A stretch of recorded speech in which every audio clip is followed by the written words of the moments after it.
안녕하세요. 웰스겸연구소 정우일 소장입니다. 자, 오늘은 CEO 리포트 3월 1주차 걸 한번 프리뷰를 해보겠습니다.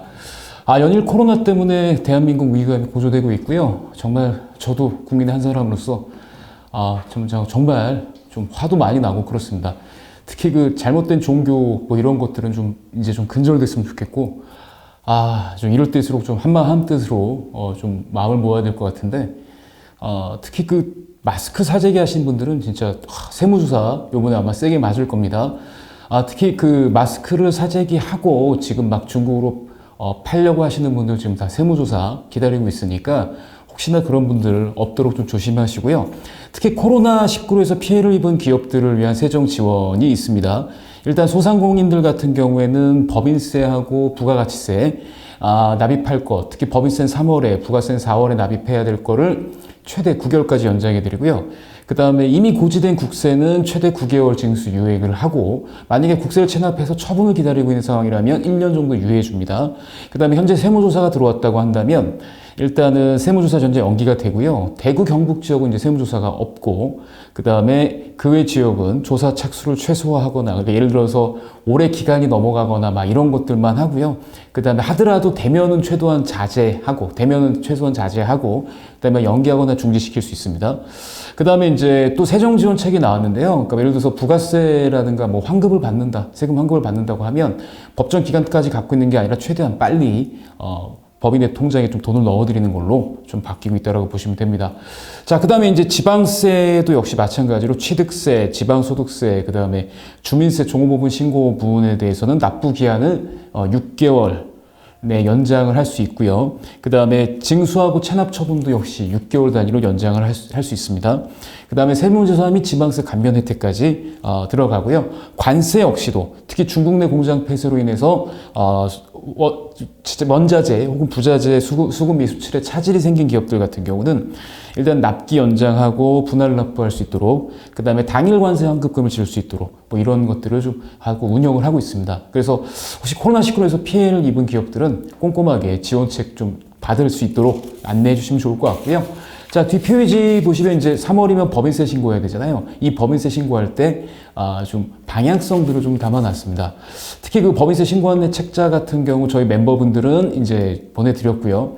그 다음에 법인세가 요번에 2020년에 좀 지원 방향이 좀 많이 달라졌다. 특히 달라진 부분이 뭐냐면 알아서 납세자가 성실 납부할 수 있도록 최대한 지원을 했다고 합니다. 그래서 법인세 신고도움 서비스 홈페이지 가서, 그러니까 그 홈스택스에서 법인세 신고도움 서비스를 클릭을 하시면 업종별 모든 평균 그 재무율들을 다 확인할 수 있고 거기에 맞춰서 이제 신고할 수 있도록 도움을 좀 드리고요.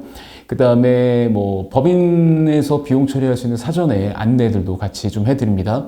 그 다음에 또 이제 연구소가 있다. 그리고 연구소가 있고 이런 비용 처리를 받고자 한다면 사전 심사 제도를 활용하셔서 먼저 사전에 이게 비용 처리가 될까 안 될까 검증부터 받고 하시는 것도 나쁘지는 않을 것 같습니다. 그래서 이런 방향성들 보건데 최대한 좀 납세자들이 알아서 가이드를 좀 준수할 수 있도록 이렇게 좀 하는 것 같고요.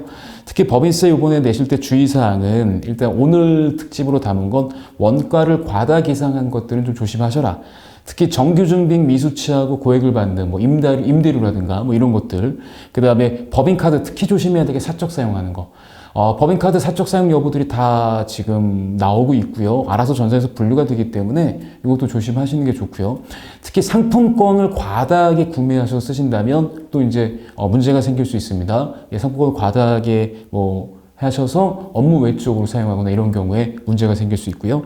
그 다음에 특히 근무하지 않는 대표이사의 가족들에게 인건비를 주거나 아니면 그분들한테 3.3% 원천 징수해서 사업소득을 일으켜주거나 이런 건 조심하셔야 됩니다. 이런 것들은 다 올해 좀 유의해야 될 점이라고 국세청에서 공지를 하고 있고요. 그 다음에 이제 더 이상 이런 건 이제 거의 없어졌다고 봐야죠. 거짓 영수증 써서 거의 매출을 아니면 매입을 영수증을 발급하는 것들, 이것도 조심하셔야 되고요. 그 다음에 또 이제 이런 데들 조심하라고 또 얘기를 합니다. 법인 전환을 했다. 그래서 법인 전환을 했습니다. 개인 기업이 법인으로 전환했습니다.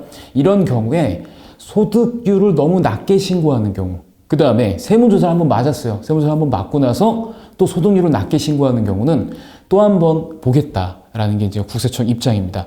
근데 보통 이런 것들로 인해서 문제가 생기게 된다라면 문제는요, 일단 비용 처리가 안 되고요, 대표자의 이 금액만큼 대표자의 상여로 처분되기 때문에 법인 입장에선 법인세가 증가하고 개인 입장에서는 개인소득세가 증가할 수밖에 없겠죠. 그래서 법인세 신고할 때 최대한 좀 유의하셔야 될 부분은 이번 주 특집은 원가를 너무 과다하게 계산하지 마셔라. 그래서 이 6가지와 이걸로 인한 문제점들, 처분은 손금, 비용 처리 안 되고 대표자의 상해 처분된다. 이 점들을 좀 다시 한번 좀 얘기해 주셨으면 좋겠습니다.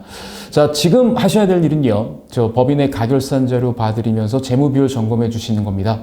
그래서 3월달 법인세 신고하기 전까지 최대한 많은 기업 만나면서 우리 기업의 지금 애로사항은 뭔지, 현재 우리 2020년 기업의 비전은 어떻게 되는지 같이 한번 설계해 주시는 게 어떨까 합니다. 자, 3월달 처음 시작한 우리 CEO 리포트 프리뷰 시간 어떠셨는지요? 좋으면 좋아요, 구독 버튼 꼭 눌러주시길 바랍니다. 자, 더 좋은 내용으로 찾아뵙길 기원하면서 오늘은 여기까지 하겠습니다. 안녕!